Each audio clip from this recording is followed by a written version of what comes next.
안녕하세요. 호랑이 굴에 다녀온 여자입니다. 옛말에 호랑이 굴에 들어가도 정신만 차리면 살아나온다는 말이 있죠. 자식 키우면서 별일 다 했었지만 내 평생 이런 일은 처음이라서 사형까지 보내게 됐습니다. 그리고 사기라는 게 정말 멍청해서 당하는 게 아닌 것 같아요. 작정하고 덤비면 멀쩡한 사람도 바보 만드는 사기꾼들 수법이었죠. 피도 눈물도 없던 놈들 눈에 딱 걸린 사람이 하필이면 소중한 제 딸이었습니다. 딸은 정말 제 눈에 넣어도 아프지 않을 제 목숨 같던 딸이었어요. 허망하게 자식을 잃어본 아픔이 있었기 때문에 가슴이 철렁했습니다. 사실 저한테는 큰아들이 한 명 더 있었거든요. 그 아들은 정말 효심 깊고 우애까지 깊던 정 많은 아들이었답니다. 워낙 공부를 잘했던 아들은 누가 시키지 않아도 늦은 시간까지 시험 공부를 했었어요. 늦은 시간까지 공부하는 아들을 위해 간식 준비를 해주는 게 참 행복했죠. 제가 간식을 챙겨주면 아들은 놀란 목소리로 자리에서 일어나 말했습니다. 이 시간까지 안 주무셨어요? 벌써 12시예요. 네가 안 자는데 내가 어떻게 자. 출출할 텐데 이거라도 좀 먹어가면서 해. 네, 엄마. 근데 앞으론 간식 안 챙겨주셔도 괜찮아요. 제가 좋아서 하는 공부인데요. 무슨 일이든지 배가 든든해야 일을 하지. 내 걱정 말고 어서 먹어. 그 당시 아들이 고등학교 3학년이었는데 한창 수능 시험을 준비하느라 늦은 시간까지 공부했습니다. 누가 시키지 않아도 알아서 공부하는 아들이 당연히 기특하지 않겠습니까? 저는 아들 공부하는 모습만 봐도 배가 부른 것 같았어요. 심지어 아들은 자기 공부하면서도 여동생까지 살뜰히 챙기기까지 했었습니다. 한 번은 딸이 숨을 헐떡이면서 집에 들어오길래 걱정스러운 목소리로 물었어요. 너 왜 이렇게 뛰어와? 무슨 일 있어? 아, 엄마, 아파트 입구에 가로등 불이 나갔나 봐. 오늘 집에 올 때 보니까 너무 어두워서 막 뛰어왔어. 난 또 누가 쫓아오는 줄 알았네. 금방 고쳐두겠지. 너네가 참 겁도 많다. 깜깜하면 무섭단 말이야. 유독 겁이 많던 딸은 어두운 곳을 무서워했어요. 그 이야기를 들은 아들이 딸을 보면서 걱정스러운 목소리로 말했습니다. 그럼 내일은 내가 앞에서 기다릴 테니까 같이 오자. 정말? 나랑 비슷한 시간에 끝나? 어차피 저녁엔 자율학습이니까 내가 시간 맞춰서 올게. 그래, 오빠 고마워. 아들은 딸의 일이라면 가장 먼저 나섰어요. 그때도 딸이 무섭다고 하니까 정말 아들은 동생을 데리고 오더군요. 그 모습을 보고 남편은 기쁜 목소리로 말했습니다. 우리 집 자식들은 우애가 깊어서 내가 아주 든든하다. 앞으로도 그렇게 서로 위하면서 지내. 남편의 말처럼 저는 자식들끼리 사이가 좋으니까 든든했어요. 삶을 살아가는 데 있어 피부치만큼 든든한 존재가 또 있겠습니까? 험한 세상에서 서로에게 든든한 존재가 돼주기를 바랬습니다.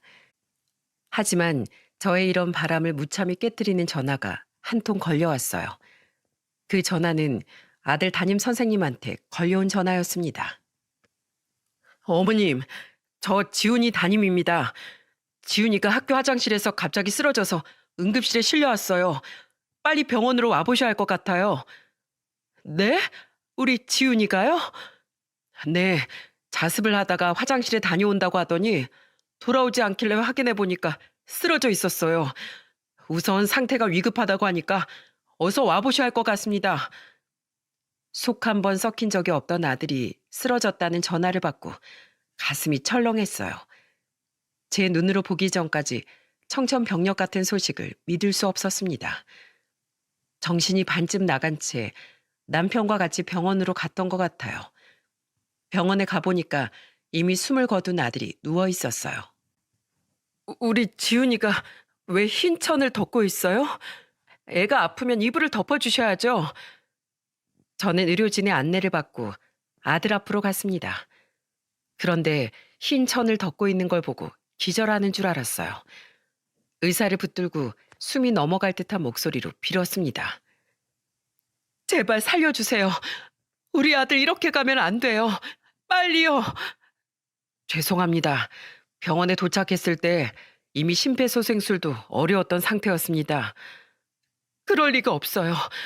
나한테 한마디 말도 없이 우리 아들이 그럴 리가 없다고요. 집 앞을 나가도 꼭 나한테 말하고 나가던 애였어요. 이렇게 부모만 두고 말 없이 떠날 리가 없다니까요. 의사한테 애원하면서 울던 저는 몸에 힘이 풀리면서 그 자리에 주저앉았습니다. 남편은 그런 저를 부축하면서 힘겹게 말했습니다. 여보, 진정해. 정신 차려야지. 이럴 때일수록 우리가 정신을 차려야지. 내가 우리 지훈이 없이 어떻게 살아. 내 손으로 먹이고 입히던 내 새끼 먼저 보내놓고 이제 어떻게 살아. 아이고, 지훈아. 일어나봐. 엄마야. 너 대학 가면 하고 싶은 거 많다고 했잖아. 이제 조금만 있으면 시험 보고 대학 갈 수 있는데 왜 여기 누워 있는 거야? 어서 일어나야지. 엄마랑 집에 가자. 어서 일어나. 가슴이 찢어진다는 기분이 이런 건가 싶을 정도로 허망했습니다. 내 배 아파서 자식을 낳을 때보다 더 큰 고통이 느껴졌어요. 하염없이 울던 저는 결국 그 자리에서 실신까지 할 정도였어요. 정신을 차렸을 때 아들의 빈소가 마련됐는데 도저히 믿기지가 않았습니다. 충격이 컸는지 아들의 영정사진을 보면서 소리도 내지 못하고 울었어요. 그런 저를 안아주던 딸은 저와 같이 울면서 말했습니다. 엄마, 울지 마. 지혜야, 네 오빠 불쌍해서 어떡하니? 불쌍해서 어떡해. 매일 공부만 하다가 이렇게 가버려서 어떡해. 저의 울음 섞인 한탄에 딸은 그저 저를 꽉 안아줬어요. 남편도 아들의 장래가 믿기지 않는 듯 멍하니 앉아 있었죠. 갑자기 가족을 잃은 충격에 모두가 슬픔에 잠겨 있었어요. 그렇게 하루아침에 아들을 가슴에 먼저 묻게 된 겁니다. 정신없이 아들의 장례가 끝난 뒤 저는 한동안 편히 밥 한 끼를 먹을 수가 없었어요. 그런 저를 보고 남편이 걱정스럽게 말하더군요. 이렇게 아무것도 안 먹으면 어떡해. 뭐라도 먹어야지. 밥이 모래알 씹는 것 같아. 먹고 싶지 않아. 나 좀 그냥 내버려둬. 식음 전폐하고 누워만 있는 저를 남편이 많이 걱정했어요. 그런데 그때 제가 며칠째 아무것도 못 먹으니까 딸이 직접 죽을 끓여다 주면서 말했습니다. 내가 죽 좀 끓여왔어. 엄마, 죽이라도 좀 먹자. 어? 지혜야, 엄마 정말 아무것도 삼킬 수가 없어. 아들 먼저 보낸 죄인이야. 다 내 잘못이야. 엄마가 왜 죄인이야? 아니야. 엄마 제발 그런 생각하지 마. 내가 있잖아. 내가 오빠 목까지 더 잘 살게. 아니야. 우리 딸 건강하게 살아. 엄마 눈치 보지 말고. 제 슬픔이 너무 힘들어서 차마 딸의 상태를 살피지 못했어요.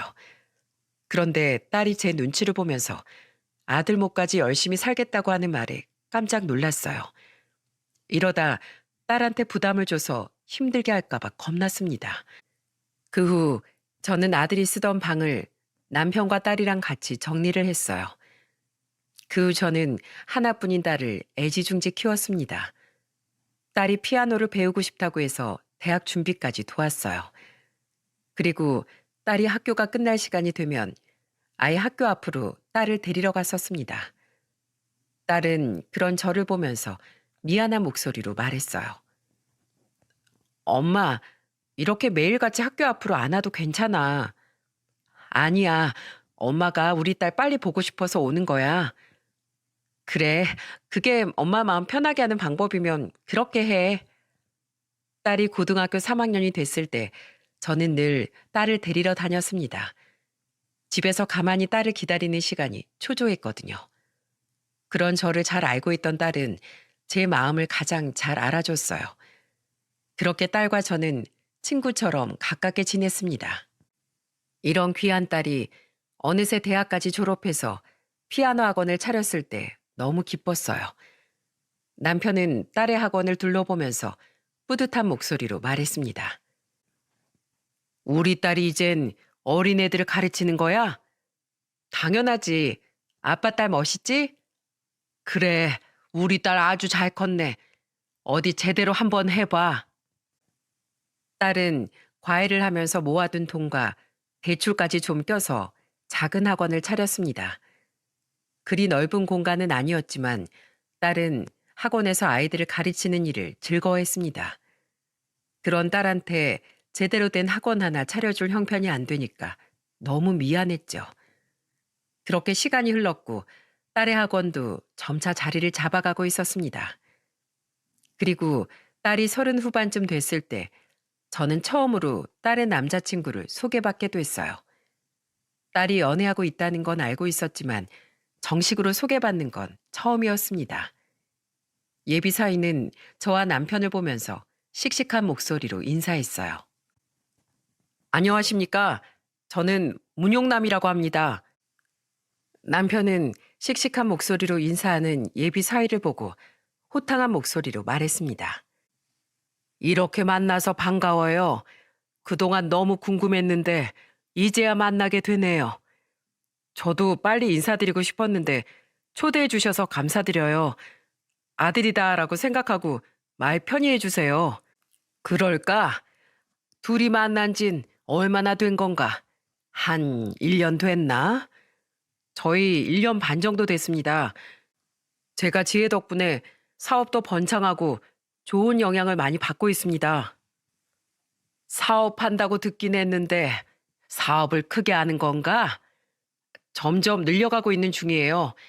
제가 조만간 정식으로 사무실에 장인 장모님 초대하겠습니다. 예비사위는 사업을 하고 있다고 했어요.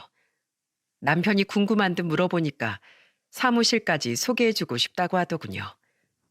그래서 자기가 하는 사업에 자부심이 있는 모습이 듬직해 보였죠. 처음 인사 오던 날 예비사위를 데리고 같이 외식까지 했어요. 예비사위는 소고기를 먹는 내내 집게와 가위를 들고 저와 남편 접시에 고기를 놔주면서 말했습니다. 장모님, 고기는 괜찮으세요? 밑반찬도 맛있고 고기도 부드럽고 좋네. 다행이네요. 드시고 싶은 만큼 마음껏 드세요.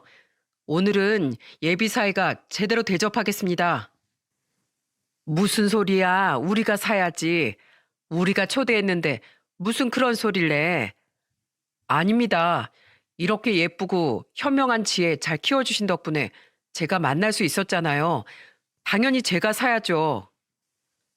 저는 예비사위한테 한 끼 제대로 대접하려고 간 식당인데 잠시 화장실을 다녀오겠다고 하더니 정말로 계산까지 다 해둔 겁니다. 밥 잘 먹고 계산하려던 남편이 계산이 완료된 걸 알고 깜짝 놀란 목소리로 예비사위를 보면서 말했어요. 정말 자네가 계산했나? 그럼요. 제가 당연히 대접해 드려야죠. 왜 그랬어? 우리 딸 남자친구한테 우리가 대접하려고 했던 건데. 그러시면 저 또 한 번 초대해 주세요. 불러만 주시면 언제든 달려가겠습니다. 사업을 해서 그런지 사람이 아주 센스가 좋네. 예비사위는 재치 있는 말과 행동으로 남편한테 눈도장을 제대로 찍었어요. 그렇게 딸과 함께 집으로 돌아오는데 남편은 딸을 보면서 말했습니다. 지혜가 사람 보는 눈이 있네. 사람이 진솔해 보이고 아주 듬직한 것 같아. 아빠 마음에 들어서 진짜 다행이다. 엄마는? 엄마는 어땠어?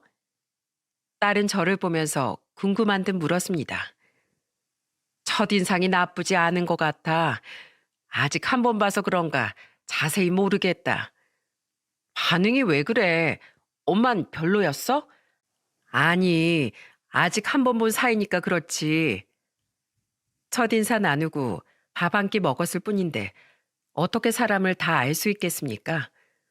그래서 저는 딸에게 솔직하게 첫인상이 나쁘지 않은 정도라고 답했어요.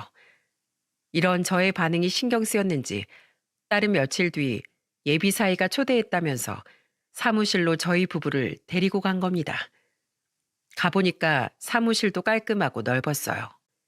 예비 사위는 익숙한 듯 사무실 내부를 소개해주면서 말했습니다. 현재 직원은 한 30명 정도 있어요. 사업이 점차 확장 중이라서 점점 더 늘어날 것 같아요. 마케팅 회사를 운영한다던 예비 사위의 사무실은 정말 여러 직원이 오고 가고 있었습니다. 저는 그 모습을 보고 예비 사위한테 감탄하는 목소리로 말했습니다. 혼자서 이렇게 운영하는 게 힘들 텐데 참 대단하네. 아닙니다. 부모님께서도 사업을 하셔서 길을 좀 잡아주셨어요. 그 덕분에 이렇게 키울 수 있었어요. 대단하네. 부모가 도와줘도 할 줄 모르면 이만큼 못 왔겠지. 참 성실하고 바르게 살았던 것 같네. 여러 명의 직원을 책임지고 이끌어가는 예비 사위의 모습이 믿음직스러워 보였습니다. 예비 사위는 생활력 강하고 책임감 있는 모습이 돋보였어요. 그리고 저를 보고 진지한 목소리로 이런 말까지 했습니다. 장모님, 지혜 행복하게 해줄 자신이 있습니다. 지혜가 피아노 학원도 더 잘 운영할 수 있게 제가 적극 지원해 줄 거예요. 평생 지혜가 좋아하는 일만 하면서 살 수 있게 할 겁니다. 믿어주세요. 자네가 그렇게 말 안 해도 우리 지혜 지금도 잘하고 있어. 그러니까 옆에서 지치지 않게 응원해줘. 외롭지 않게 옆에서 잘 지켜줘. 네, 장모님 믿어주세요. 예비 사이가 정말 우렁찬 목소리로 딸을 행복하게 해주겠다고 하는 말이 그저 고마웠습니다. 양가의 결혼 허락을 받은 딸과 예비 사이는 결혼 준비를 시작하게 된 겁니다. 심지어 예비 사이는 결혼 준비에 대해 논의할 게 있다면서 집으로 찾아왔어요. 현재 제가 살고 있는 빌라가 굉장히 고급 빌라예요. 이미 가정 가구도 다 있기 때문에 지혜는 따로 준비할 게 없을 것 같아요. 그 말에 저는 깜짝 놀라서 말했죠. 그래도 그렇지. 어떻게 빈손으로 딸 시집 보내. 정말 신경 안 쓰셔도 돼요. 저희 부모님도 다 아시고요. 제 차도 올해 초에 뽑은 새 차라서 저는 다 준비됐습니다. 지혜만 오면 완벽해요. 알고 보니까 예비 사이가 살고 있던 고급 빌라에 딸이 가서 같이 살기로 했다는 거예요. 그래서 딸은 정말 짐만 챙겨서 사이가 살던 집으로 갔습니다. 그리고 수많은 하객의 축복 속에 행복한 결혼식까지 올렸습니다. 그렇게 듬직한 사이가 생긴 저와 남편은 이제야 큰 숙제를 하나 끝낸 기분이었어요. 하지만 자식 둔 부모는 마음 내려놓을 일이 없다고 하죠. 이제 다 끝났다 싶은 그때 일상을 뒤흔든 그 사건이 터진 겁니다. 저는 부자 사이가 딸을 정말 행복하게 해줄 거라고 믿었어요. 그런데 결혼 후 딸은 점점 변하기 시작했습니다. 한 번은 딸이 뜬금없이 짐을 한 보따리 들고 집에 찾아온 거예요. 저는 깜짝 놀라 딸을 보면서 물었습니다. 지혜야, 너 이게 다 뭐야? 그게 아는 언니가 사업을 시작했는데 잘 안 되는 것 같아서 대신 좀 팔아주려고. 뭐? 대신 팔아준다고? 아니, 대체 무슨 사업을 하길래 이런 걸 가져온 거야? 주방 세제는 뭐고 휴지들은 다 뭐야? 가게 하다가 망한 거야? 딸은 뜬금없이 생필품을 싸들고 와서 아는 언니를 돕고 있다고 하는 겁니다. 그런데 짐가방을 보니까 생필품이 가득 들어 있었죠. 제가 짐가방을 이리저리 보고 있자 딸은 제 손을 덥석 잡으면서 애원하듯 말했어요. 엄마, 이거 좀 사주면 안 될까? 너 지금 이거 다 나한테 팔려고 가져온 거야? 그 언니가 사정이 너무 급하다고 해서 어쩔 수 없었어. 난 지난번에 이미 사서 아직 집에 물건이 그대로 있어. 그 언니가 대체 누군데? 네가 왜 이런 걸 대신 팔아주고 다녀? 엄마 제발 이거 받고 나 35만 원만 줘. 얘 좀 봐. 갑자기 와서 무슨 뚱딴지 같은 소리야. 진짜 그 언니가 사정이 급해서 그래. 나 피아노 학원 차렸을 때 내 일도 도와주던 언니라서 내가 외면할 수가 없어. 마트에서 사도 10만 원도 안 될 것 같은 양인데 딸은 35만 원이나 달라고 하는 겁니다. 정말 어이가 없었어요. 그래서 딸한테 단호한 목소리로 물었습니다. 진짜 아는 언니 거 파는 거 맞아? 그럼 진짜지. 내가 이런 게 어디서 나서 엄마한테 팔겠어. 이건 엄마 주고 가. 너 도와줬던 사람이라고 하니까 내가 눈 딱 감고 사는 거야. 그리고 이제 더는 돕겠다고 나서지 마. 급한 사람 도와주다 보면 한도 끝도 없어. 알겠어? 알겠어. 나 정말 다신 안 그럴게. 엄마, 진짜 고마워. 저는 딸한테 35만 원을 입금해 줬어요. 대체 어떤 지인이길래 저런 걸 팔고 다니게 하나 의아했죠. 찜찜하긴 했지만 워낙 마음이 약한 딸이라서 정말 지인을 돕고 있다고 생각했어요. 지금 생각해보면 이때라도 제가 제대로 파헤쳤어야 됐다는 생각이 드네요. 하지만 저는 첫 번째 정황을 놓쳐버렸고 그 후로도 딸의 낌새가 점점 수상해지기 시작했습니다. 그러다가 한 번은 딸한테 반찬을 가져다 주기로 약속했던 날이었어요. 전화를 걸었더니 신호음이 한참 울리더니 딸이 전화를 받길래 저는 의아한 목소리로 말을 꺼냈습니다. 주말에 뭐 하고 있었길래 전화 이렇게 늦게 받아? 내가 요리 좀 한다고 늦게 받았어. 그런데 왜? 왜긴 왜야. 너한테 일 있어야 전화해? 통 연락이 없길래 전화했지. 엄마, 근데 내가 지금 요리하고 있어서 좀 바빠. 누가 오기라도 해? 엄마가 가서 도와줄까? 아니야. 남편이랑 둘이 먹는 건데 오랜만에 내가 저녁 준비 좀 하려고. 엄마, 나 바쁘니까 좀 끊을게. 지혜야. 딸이 급하게 전화를 끊으려고 하길래 저는 이름을 불렀어요. 하지만 딸은 이미 전화를 끊었더군요. 집에 간다고 말하려 했는데 다시 전화를 걸어봐도 받지 않았어요.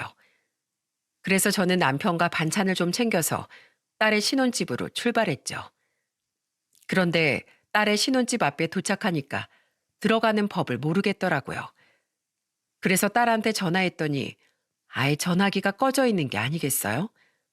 이걸 어떡하나 막막하던 순간 사위한테 전화가 걸려왔어요. 장모님, 지금 저희 신혼집 오신 거예요? 아, 오늘 내가 지혜한테 반찬 좀 가져다 준다고 했는데 통 연락이 안 되네. 자네 집에 있으면 여기 출입구로 좀 나와줄 수 있겠나? 말도 없이 막 오시면 어떡해요. 여긴 일반 아파트랑 달라서 미리 말을 해줘야 출입이 된다고요. 외부인이 쉽게 들어올 수가 없는 곳이에요. 뭐 그런 집이 다 있어. 그럼 자네만 내려와서 이걸 좀 가져가던지. 반찬은 됐어요. 저희 어차피 밥도 잘 안 해 먹어요. 오늘도 아무것도 안 먹고 그냥 쉬고 있어요. 방금 지혜는 자네랑 같이 밥 먹으려고 요리하고 있다고 했는데 벌써 다 먹고 다 쉰다는 말이죠. 저 피곤하니까 이만 끊을게요. 사위는 황당한 소리를 하더니 황급히 전화를 끊어버렸어요. 딸과 사위의 말이 달라서 저는 당황스러웠죠. 그런데 옆에 있던 남편이 화를 내면서 말하는 겁니다. 지금 뭐 하자는 거야? 아무리 그래도 그렇지. 장인 장모가 왔는데 얼굴도 안 내밀어? 전화 걸어봐 당장.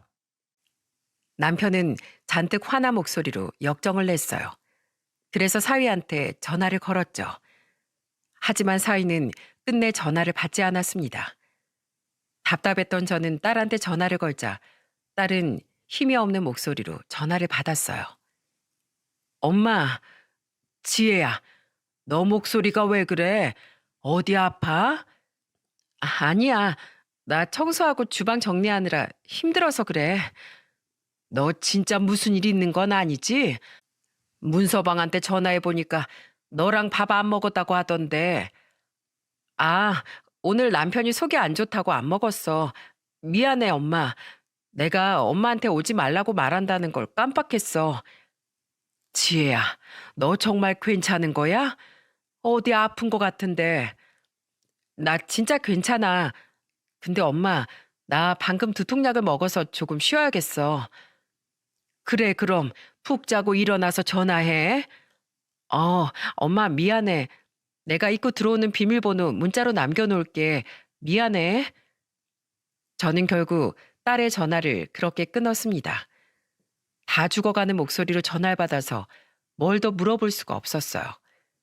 남편은 그런 저를 보면서 한숨만 푹 쉬었죠. 사위와 딸이 결혼 한 달 만에 완전히 달라진 모습이 당황스러웠습니다. 답답한 마음에 둘이 사는 집이라도 들어가 보고 싶었지만 끝내 들어가 보지도 못했어요.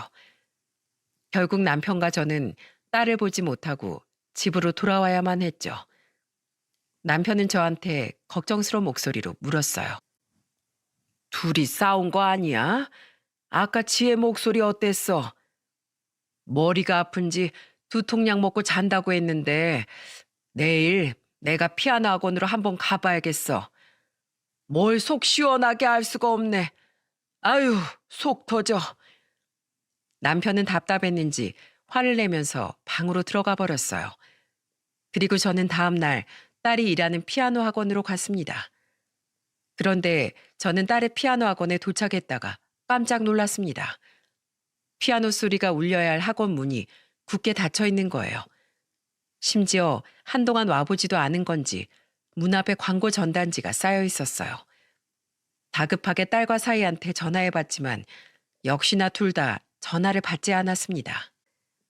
이제 더는 안 되겠다 싶어서 무작정 사이 사무실로 찾아갔어요. 딸이 해외로 시집간 것도 아닌데 이 정도로 연락이 어려운 게 말이 됩니까? 그래서 택시를 타고 곧장 사위가 있는 사무실로 향했어요. 그런데 저는 사위의 사무실에서 일하고 있는 딸을 보고 기겁했습니다. 통유리문으로 보이는 딸을 보자마자 곧장 문을 열고 들어갔어요. 그리고 딸을 붙들고 화난 목소리로 소리쳤습니다. 너 여기서 지금 뭐 하는 거야? 학원은 어쩌고 여기서 이러고 있어? 엄마, 여긴 어떻게 왔어? 딸은 살이 빠졌는지 얼굴도 야위어 있었습니다. 그런데 사위 사무실에서 전단지를 정리하고 있는 걸 보니까 화가 났어요. 그때 제 목소리를 들은 사위가 놀란 얼굴로 뛰어오더니 저를 보고 말했습니다.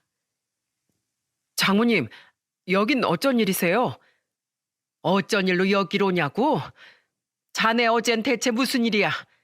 그리고 내 딸은 대체 왜 여기서 이러고 있는 건데? 그게 어제는 제가 일이 너무 바빠서 저도 모르게 그만. 피곤하면 다야? 그리고 왜 내 딸이 여기서 일하고 있는 건데?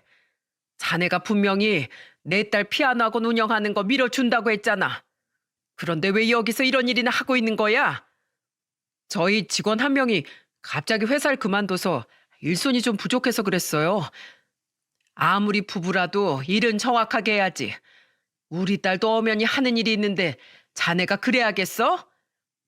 저는 사위한테 화를 내면서 소리쳤어요.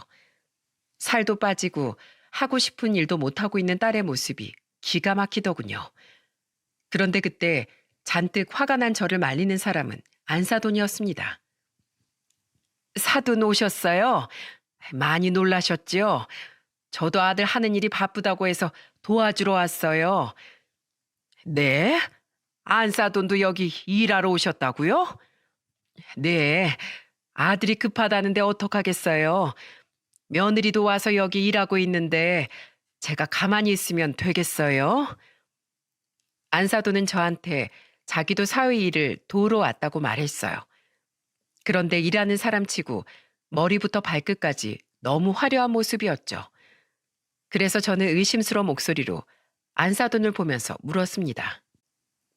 그런데 일한다는 사람이 그런 굵은 반지를 끼고 하세요? 아, 이 반지 방금 낀 거예요. 오랜만에 얼굴 보는데 갖추고 인사를 드려야죠. 네, 인사 잘 나눴고요. 전 저희 딸이랑 얘기 좀 해야겠어요. 네, 여기서 대화하세요. 저희가 자리 비켜드릴게요. 아니요, 잠깐 나갔다 올게요. 지혜야, 이리 와. 저는 딸을 데리고 사무실 밖으로 나왔습니다. 왠지 그때는 밖에서 딸과 둘이 대화를 해야겠다는 생각이 들었던 겁니다. 저는 사무실에서 조금 떨어진 곳에서 딸을 붙들고 물었어요. 지혜야, 너 무슨 일 있어? 엄마한테만 말해봐. 아니야, 나 아무 일도 없어. 엄마 왜 그래? 지금 네 꼴 좀 봐. 내가 걱정 안 하게 생겼어? 엄마한테만 말해봐. 너 문서방이랑 무슨 일 있는 거야? 아니야, 나 정말 아무 일도 없어. 그리고 학원은 잠시 쉬고 있는 거야. 저 사람 사업 잘못되면 안 되잖아. 저는 딸한테 재차 물었지만 딸은 끝내 입을 열지 않았어요. 그러더니 딸은 저한테 애원하듯 말하기 시작했습니다. 엄마, 내가 부탁 하나만 할게. 부탁? 무슨 부탁? 말만 해. 제발 이렇게 불쑥불쑥 오지 좀 마. 나 엄마 이럴 때마다 미칠 것 같아. 뭐야? 지금 너 나보고 오지 말라는 거야? 내가 여기 괜히 왔어? 네 걱정돼서 온 거잖아. 그러니까 내 걱정하지 마. 그냥 나 좀 내버려둬. 엄마가 이럴수록 나만 힘들어. 너 지금 네 남편 눈치 보는 거야? 딸 키워서 시집 보내놨더니 남의 집 딸 다 됐네. 부모 속은 다 들어가는지도 모르고 자기 살기만 바쁜 것 좀 봐. 네 소원대로 앞으로 연락 안 한다. 안 해. 그때는 딸이 저한테 찾아오지 말라고 하는 말이 너무나 속상했어요. 그래서 저도 모르게 딸한테 마음에도 없는 소리를 잔뜩 해버리고 집으로 와버렸습니다. 남편은 화가 난 채 집에 온 저를 보고 물었어요. 당신 무슨 일 있었어? 우리 딸은 시집가도 철이 안 들어. 시집가기 전에도 예민하게 굴더니 결혼하고도 저러네. 무슨 일만 꼬이면 나한테 화를 내. 왜 그래 또? 당신이 그냥 이해해. 나보고 찾아오지 좀 말라는데 어떻게 이해를 해? 당신도 당분간 지희한테 연락하지 마. 죽이 되든 밥이 되든 살아보라고 해. 저는 남편한테도 괜히 화를 내며 말했어요. 이때만 해도 저는 딸과 엄마 사이에 있을 법한 작은 다툼 정도라고 생각했죠. 아마 딸을 둔 어머님들은 공감하실 겁니다. 하지만 제 딸은 이날 이후 증발이라도 한 듯이 연락이 뚝 끊겼어요. 그렇게 한 일주일쯤 지났던 것 같아요. 딸은 저와 작은 마찰이 생기면 3일을 넘겼던 적이 없었어요. 늘 먼저 연락해서 죄송했다고 사과하던 딸이었죠. 그래서 그때는 일주일씩이나 연락이 안 되는 딸이 의아했습니다. 그러던 어느 날 밤 저는 끔찍한 악몽을 꾸게 됐어요. 어두운 동굴 같은 곳에서 딸이 서럽게 울고 있는 거예요. 꿈속에서 저는 울고 있는 딸한테 달려갔습니다. 어둠 속에서 혼자 울고 있는 딸의 얼굴을 닦아주면서 다급하게 물었어요. 지혜야, 왜 울어?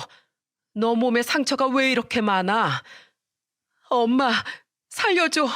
엄마, 나 좀 제발 찾아줘. 딸은 저한테 살려달라면서 애원했습니다. 그런데 그 순간 누군가 제 손목을 탁 잡았어요. 바로 먼저 떠난 아들이었죠. 지훈이는 저를 똑바로 쳐다보더니 단호한 목소리로 말했습니다. 지혜는 이제 제가 데려갈게요. 엄마가 지혜를 찾아주지 않아서 저랑 가야 할 것 같아요. 안 된다, 지훈아. 아니야, 엄마가 지혜 찾을게. 지혜 데려가지 말어. 왜 그랬어요? 왜 지혜를 그냥 두신 건데요? 아니야, 아니야. 저는 그 순간 잠에서 확 깨버렸어요. 식은땀이 다 날 정도로 저는 꿈속을 한참 헤맸던 것 같습니다. 그런 저를 보고 남편은 놀란 목소리로 물었습니다.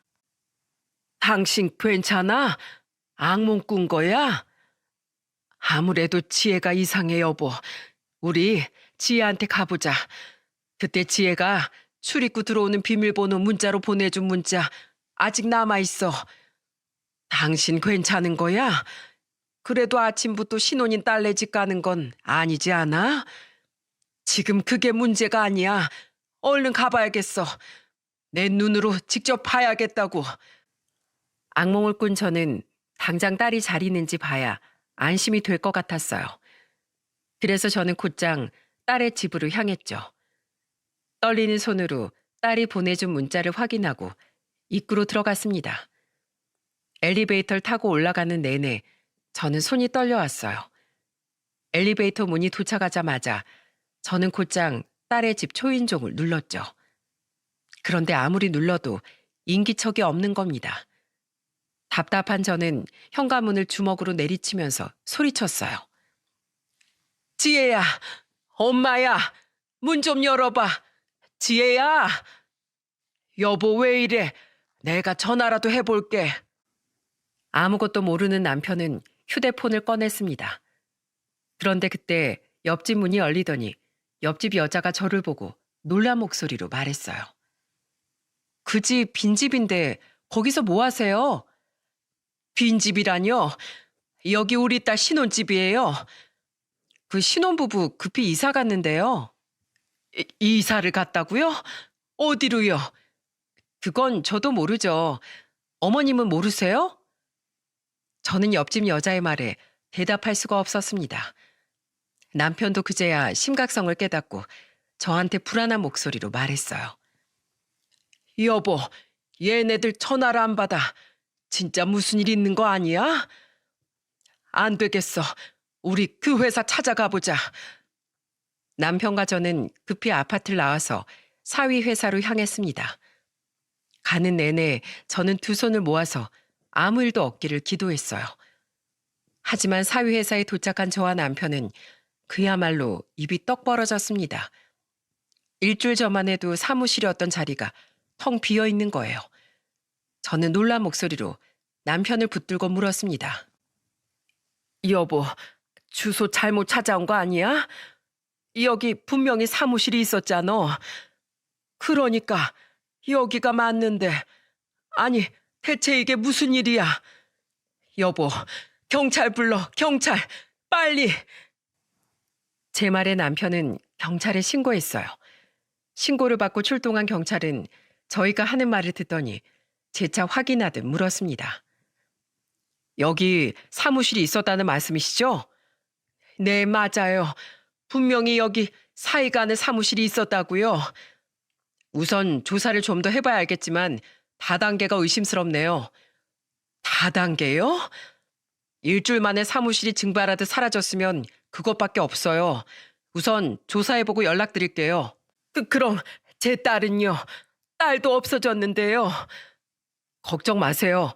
일단 사건 접수됐으니까 저희가 연락드릴게요. 그렇게 경찰은 조사를 해보겠다면서 가버렸어요. 그 순간 그대로 경찰만 믿고 기다릴 수 없었습니다. 저는 경찰에 신고한 후 흥신소에도 의뢰했어요. 딸이 사라졌는데 제가 가만히 기다릴 수가 없었죠. 그런데 여러분들 중에 누가 더 빨리 찾았는지 아시나요? 흥신소가 더 빨리 저희한테 연락을 줬습니다.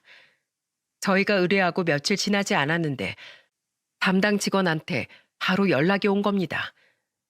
그래도 연락을 기다리는 동안 애가 타서 잠도 오지 않았어요. 핸드폰만 끼고 연락만 애타게 기다렸죠. 그런데 며칠 만에 연락 온 흥신소 직원은 어이없다는 목소리로 말하기 시작했어요. 놀라지 말고 들으세요. 그 사위라는 사람 완전 꾼이에요, 꾼. 예? 꾼이요? 사위가 마케팅 회사를 한다고 했었다고 했죠? 네, 맞아요. 요즘에 마케팅 회사로 둔갑한 다단계가 많은데 그 사위라는 인간도 다단계 네트워크 마케팅을 하던 거였어요. 그게 뭔데요? 제가 우선 사위가 도망간 곳 찾았고 거기서 찍은 영상부터 보내드릴게요. 이거 완전히 가족들끼리 똘똘 뭉쳐서 하는 다단계예요. 저희 직원이 직접 잔입해서 몰래 찍은 영상이에요. 저는 직원의 말에 한 대 얻어맞은 것 같았습니다. 전화를 끊고 전달받은 영상을 확인해 보니 진짜 기가 막히더라고요. 그 영상에는 사위놈이 사람들을 모아놓고 제품 홍보와 회사 홍보를 하고 있었습니다. 여러분, 돈을 쉽게 많이 벌고 싶으시죠? 제가 오늘 여러분들에게 마지막 기회를 드리려고 이렇게 좋은 제품 가지고 왔습니다. 여러분들은 이 제품을 판매하시고 홍보를 많이 해주실수록 계급이 올라가게 될 거예요.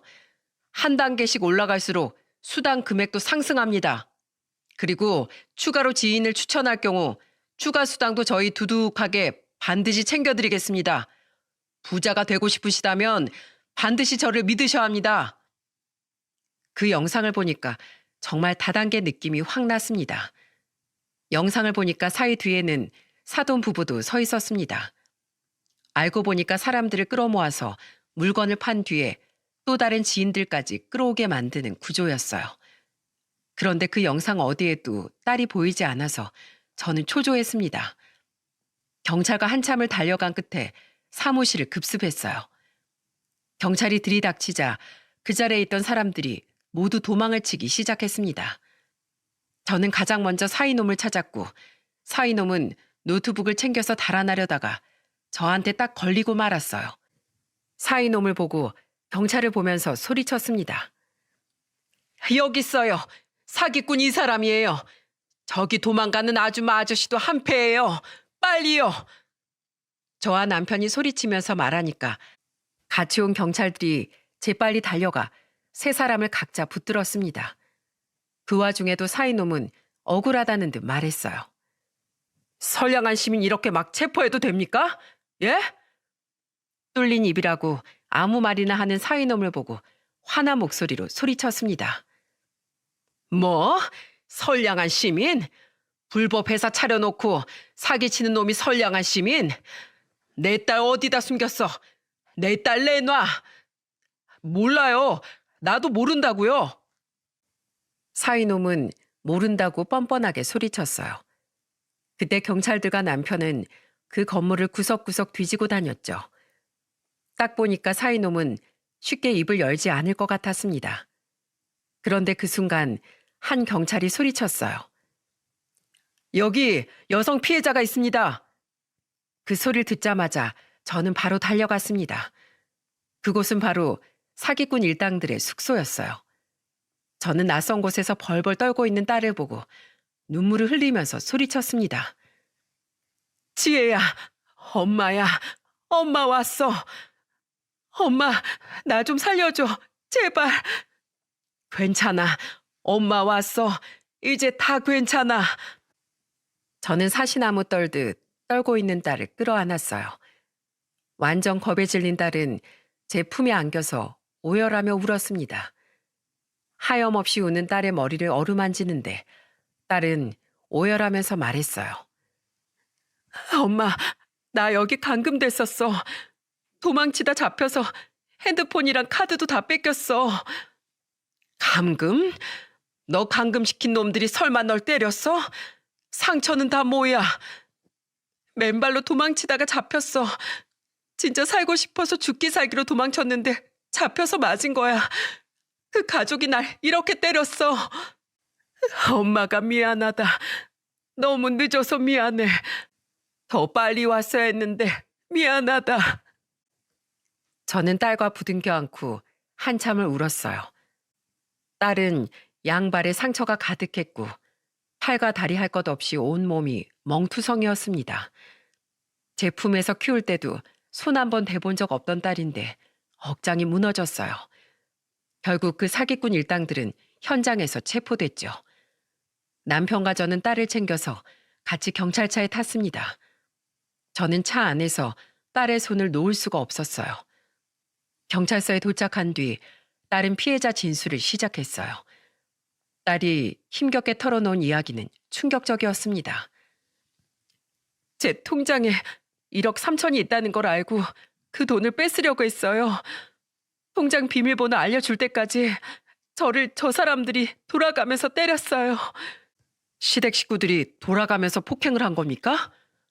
네, 저를 때리면서 비웃고 조롱하기까지 했어요. 딸의 말을 들은 저는 우는 목소리로 말했습니다. 그냥 돈 주고 도망 나오지 그랬어. 네 목숨이 중요하지 그깟 돈이 뭐라고 입을 꾹 다물고 있었어. 저런 사기꾼 놈들한테 내 돈 한 푼도 넘겨주기 싫었어. 내가 얼마나 피땀 흘려 모은 돈인데. 지혜야, 엄마는 네가 더 소중해. 제발 너부터 챙겨. 어렵게 딸을 구한 저는 가슴이 미어졌어요. 그래도 이렇게 딸을 구해낸 게 천만 다행이라고 생각했습니다. 그런데 본격적인 조사가 이뤄지니까 사기꾼 가족 일당은 사기 전과만 다 합쳐도 무려 20범이 넘는 놈들이었어요. 저는 그 사실을 듣고 사이놈을 보면서 소리쳤습니다. 이런 쓰레기만도 못한 놈아. 네가 감히 내 딸을 농락해? 절대 가만 안 둘 거야. 선량한 사람들 등쳐먹고 잘 살 것 같아? 사람 잘못 골랐어. 난 지구 끝까지 쫓아가서 내 딸이 겪은 고통보다 더 큰 고통으로 복수할 거야. 정말 그때는 법이고 뭐고 다 제쳐두고 사기꾼 가족들 머리를 다 쥐어뜯어 놓고 싶었어요. 그래도 저는 미리 확보한 사기 증거들은 모두 경찰에 제출했습니다. 비겁한 방법이 아니라 정정당당하게 법의 심판을 받게 하고 싶었어요. 그 결과가 어떻게 됐는 줄 아십니까? 사이라는 놈은 징역 5년을 받았고 사이놈 부모란 것들도 비슷한 형량을 선고받게 된 겁니다. 그러니까 가족끼리 나란히 교도소에 수감된 거죠. 하지만 뉴스에 대서특필될 만큼 큰 금액은 아니라서 아마 뉴스로는 접하지 못하셨을 거예요. 하지만 돈이 크고 작고를 떠나서 이런 사기꾼이 판을 친다는 게 문제 아닙니까? 지금 제 딸은 정신적 피해가 커서 정신과 치료를 받기 시작했습니다. 다친 게 가슴 아프다가도 이렇게 내 딸을 다시 볼 수 있는 것만으로도 저는 하늘에 감사했어요. 만약 딸이 잘못됐다면 저는 더 이상 세상을 살 이유까지 잃게 됐을 거예요. 자식을 둘이나 앞세우고 어떤 부모가 제정신으로 살 수 있겠습니까? 그래도 마냥 애인 줄 알았던 딸은 강한 의지로 치료를 받고 있답니다. 벌써 6개월 정도가 흘렀는데 딸은 조금씩 예전 모습을 되찾아 가고 있어요. 꼭 이겨내서 다시 예전처럼 피아노를 치는 딸을 보고 싶네요. 그날 제 꿈에 나타난 아들은 저한테 딸이 위험하다는 걸 알려주고 싶었던 것 같습니다. 가족은 하늘에서 맺어준 인연이라고 하죠. 아무리 세상에 믿을 사람 없다고 해도 곁에 있는 가족들은 항상 든든하게 그 곁을 지켜줄 겁니다. 제가 이런 사연을 쓰게 된 것도 어려운 때일수록 가족 먼저 챙기길 바라는 마음에서 쓰게 됐어요. 내 자식은 내가 지킨다는 생각으로 호랑이 굴에 들어갔기 때문에 초인적인 힘이 나왔던 것 같습니다. 여러분들도 힘든 시기 가족들과 의지하면서 이겨내시길 바랄게요. 아무리 거친 세상이라고 해도 가족만큼은 따뜻한 품을 내어줄 겁니다. 여러분들의 가정에 평화가 깃들기를 바랄게요.